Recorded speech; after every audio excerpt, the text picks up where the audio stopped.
Good morning, classmates. Good morning, ma'am. My name is Edna C. Rosario from BSE 2B. And I'm your reporter for today.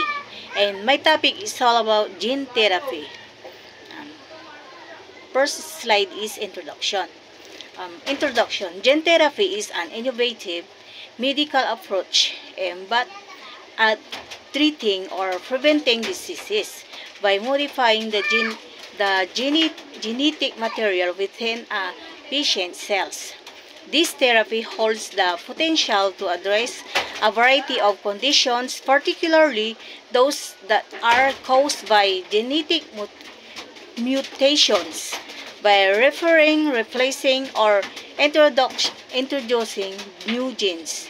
The advent of gene therapy represents a significant milestone in medicine, offering hope for treatments and cures for previously untreatable genetic disorders, certain cancers, and viral infections.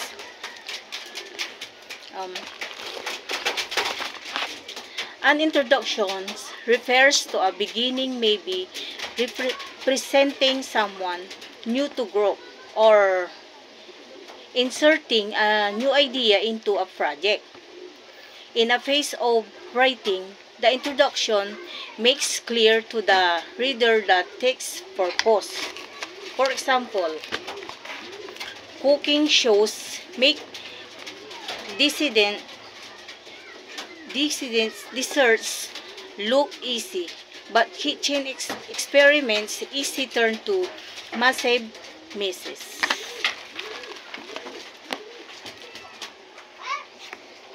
Next is the basic process of gene therapy.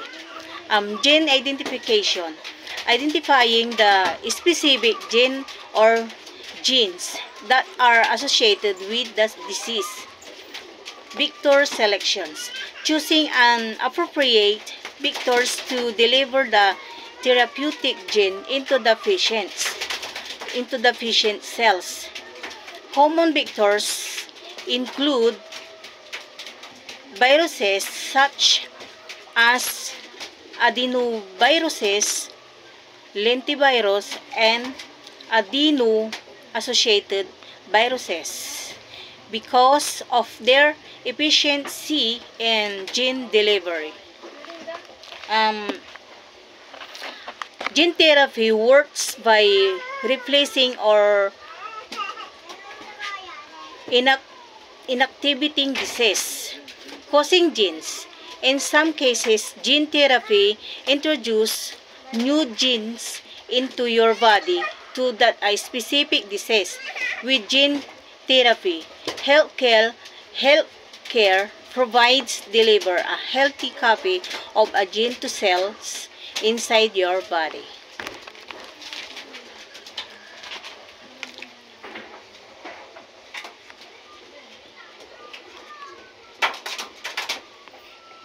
Next slide is the process of gene therapy.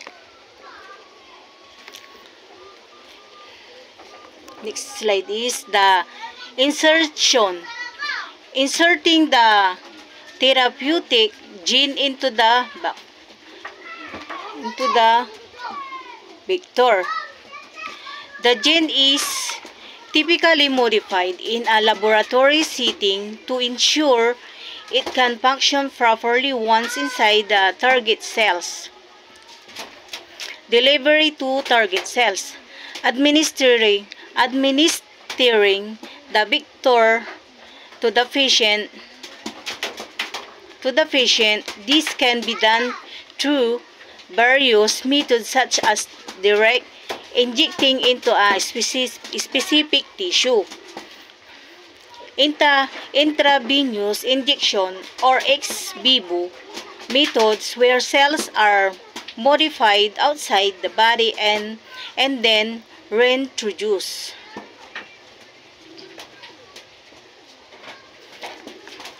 Gene expression and monitoring, ensuring that the therapeutic gene is expressed correctly, and monitoring the patient for efficacy and any adverse adverse effects that includes regular follow-ups and testing to determine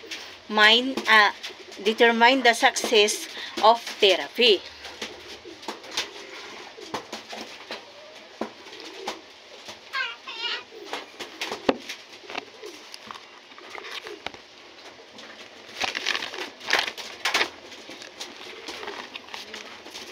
Example of consultation. Discuss risks and benefits of different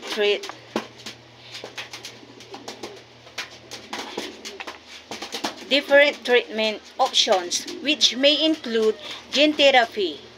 If a patient decides to discuss or move forward with a treatment options, they will need to go through a process called informed consent.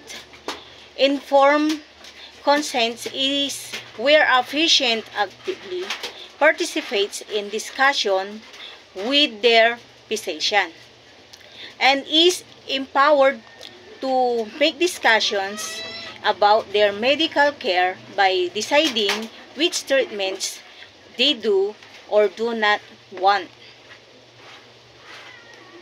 Ensure appropriateness and eligibility of gene therapy. Discuss any short and long-term steps to plan for gene therapy.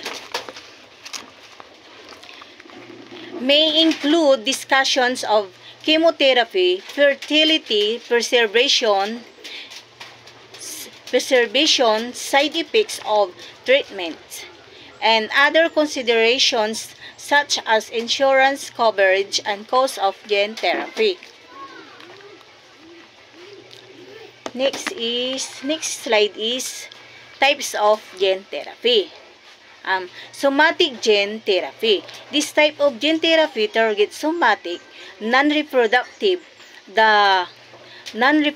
cells. The modifications affect only the treated individual and not pass on to their offspring. It is commonly used for treating genetic disorders such as cystic fibrosis, muscular dystrophy, and certain types of cancer. For example, in cancer treatment, genes can be introduced to either attack cancer cells directly or to enhance the body's immune response against them. Ethical considerations are generally less complex compared to germline therapy because the genetic modification do not affect future generations.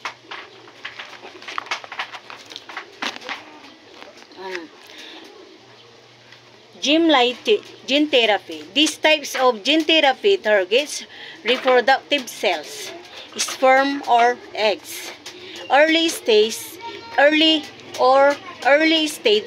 embryos. The genetic modifications are heritable, meaning they can be passed on to future generations, while germline therapy holds the promise of eradicating hereditary diseases from a family line. It is highly controversial and largely restricted in human application to the ethical and safety concerns the potentials too.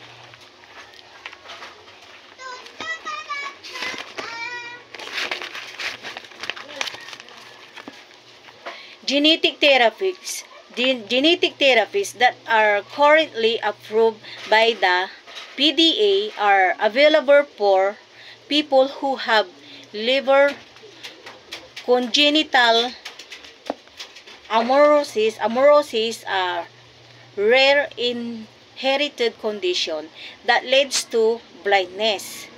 CAR cell therapy is FDA approved for people who have blood cancers such as acute lymphoblastic leukemia, all and diffuse large B cells lymphoma.